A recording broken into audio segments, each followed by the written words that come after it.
ॐ नमो भगवते वासुदेवाय। ॐ श्रीकृष्णाय परब्रह्मणे नमः। अथ श्रीमन्नारायणीयं चत्वारिंशत्तमं दशकं पूतनामोक्षम्। तदनुनन्दममन्दशुभास्पदं नृपपुरीङ्करदानकृते गतं समवलोक्य जगादभवत्पिता विदितकं स सहायजनोद्यमः। अयि सखे तव बालकजन्म मां सुखयतेऽद्य निजात्मज जन्मवति इति भवत्पितृतां व्रजनायके समधिरोऽप्यशंसतमादरात्। इह च सन्त्यनिमित्तशतानि ते कटकसीमिततोलघुगम्यताम् इति च तद्वचसाव्रजनायकः भवदपायभियादृतमाययौ।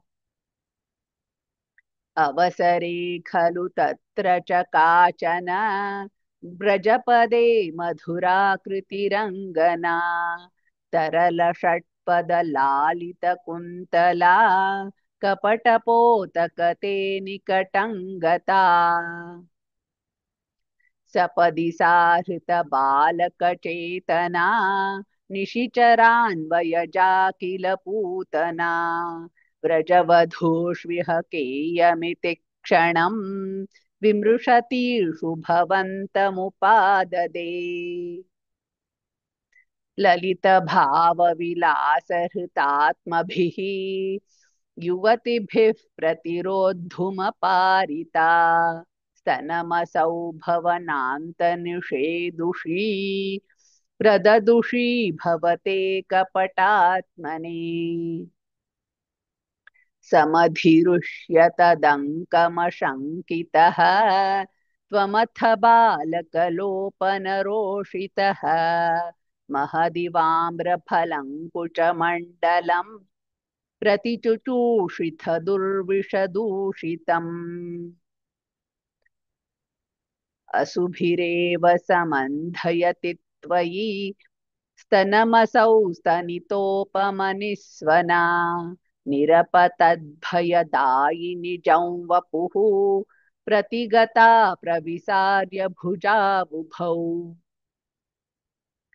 भयदघोषणभीषणविग्रहश्रवणदर्शनमोहितवल्लवे व्रजपदे तदुरस्थलखेलनं ननु भवन्तमगृह्णत गोपिकाः।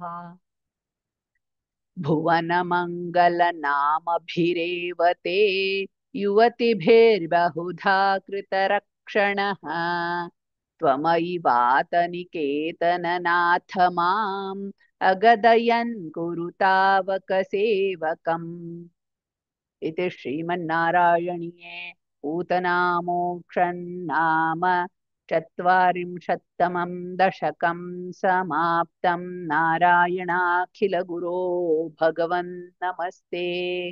नारायणाखिलगुरो भगवन् नमस्ते।